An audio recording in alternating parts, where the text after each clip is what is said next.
Eventually, he'll be reintroduced to the adult pens, where he'll learn what it means to be a lynx. In only 4 years, the center has produced 24 cubs. At this rate, they could begin returning animals to the wild as soon as next year. But Dr. Vargas cautions that without a serious effort to protect the Mediterranean scrubland, the program on its own is not going to save the Iberian lynx. I see that the breeding program is actually a support tool for lynx conservation. We don't want them in jail. We want them out in the wild and free roaming. So if the lynx were to go extinct in Spain, it would be a complete shame that a rich country like Spain could not maintain its wild population. It would be completely embarrassing, and we would have no right to tell anybody about conserving their wildlife, definitely. When we depend upon captive breeding and let the environment where the species came from go, well, then they don't have a place to go back to. You can't return something like a Sumatran rhino or an Iberian lynx to just any old environment. It really needs to be returned to the environment that it evolved in over hundreds of thousands of years in many cases.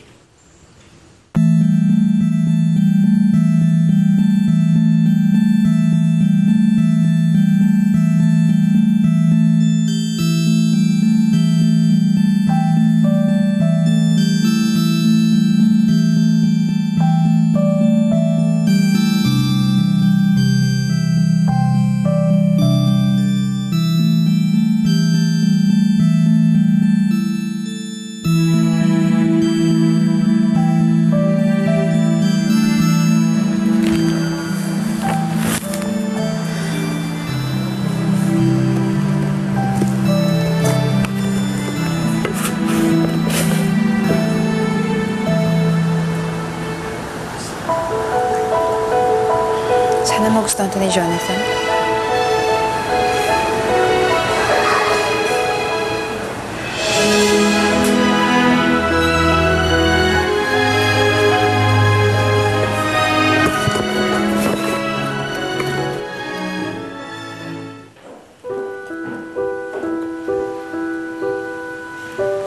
I hope you're happy. Hindi ba mas gusto mo naman ako nakikitang ganito? Sad, defeated, alone, well, here I am, Dad. Masaya ka na? Oh, good you're here, my dear brother.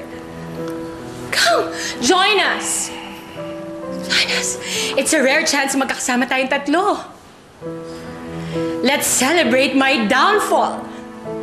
Ate, I gave you the chance, Dina. I offered you to join us. But I didn't want to. Pero hindi mo pa rin ako pinagbigyan. Ay, naku, Dina. Bakit ba hindi ka pa nasanay?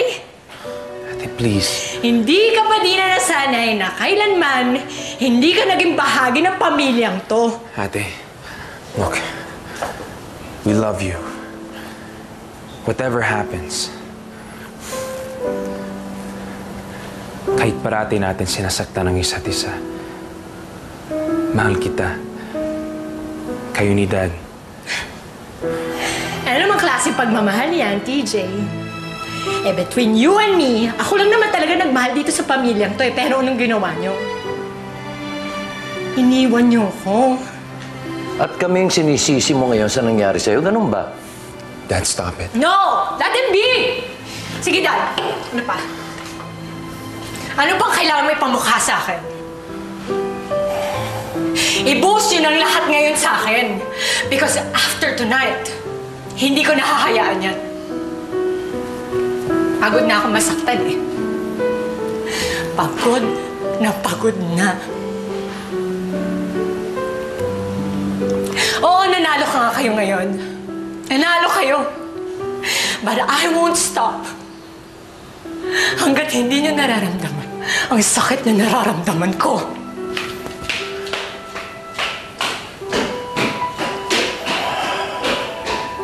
Good morning po. Dad ko! po. Pogi! Halika, almusal muna tayo. Sige po, salamat po. Pagpapaalam ko lang po sana si Joshua eh. Ipapasyal ko po sana. Talaga? Pwede ko yung daling bike ko? Huwag na, Pogi. Sigurado ako mag-i-enjoy ka dun sa pupuntahan natin kasi maganda dun. Okay lang po ba? Pwede naman siguro. Ay, teka muna. Magbibihis muna tayo. Sige po, salamat. Hintayin ko na lang po. Saan po tayo pupunta?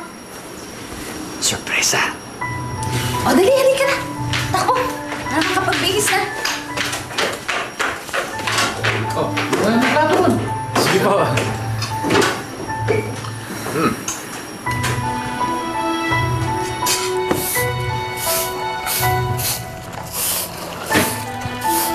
Tatay Rod!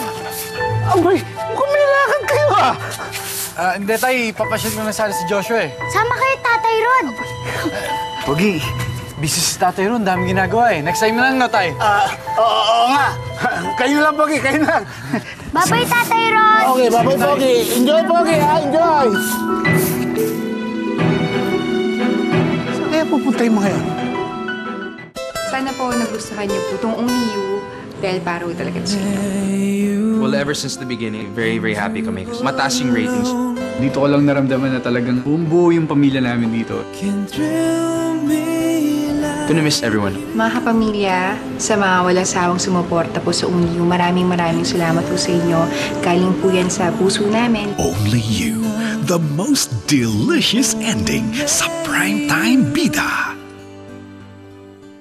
Anong oras na? Nanding, ba't hindi mo inalam kung saan sila nagpunta? Ako na naman. Ibabalik din yun. Baka naman kung naka-traffic lang o kung ano. Pahintayin na lang natin. Iparehas pa po out of reach eh. Kayo masyado kayo nag-aalala eh. Dadating din yun.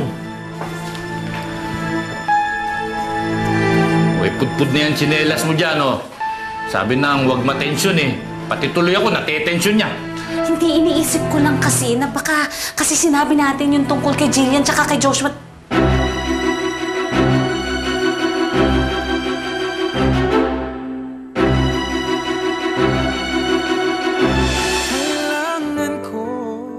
Sabihin niyo pong totoo. Saan nagpunta si Jillian? Eh kung hindi ko sabihin, maniniwala ka na sa mga sinasabi ng tatay mo. Nakanalaman itong ginawa mo. Tay, wala na ibang paraan eh. Pag ginawa mo ito, wala nang atrasan to. Akala natin na mabait na si Kuya Jonathan. Pwede ba? Huwag tayo mag-isip ng ganyan. Huwag natin isipin ang mga pwedeng masamang mangyari. Yung pwedeng hindi natin makita si Joshua kahit kailan. Ano ba? Pwede ba? Tumahimik muna kayong dalawa. Ang dapat nating isipin ngayon kung paano natin makikita si Joshua. What happened to my son? Ay, ate, nalihina ka ba? Ano? Gusto mo umigani lang ako? Umilata na lang ako habang nag-ating sa anak ko? Yung ba yung gusto mong mangyari? Jillian! Matawad ang pagsamo ko, tayo na ulitin ng pag-ibig.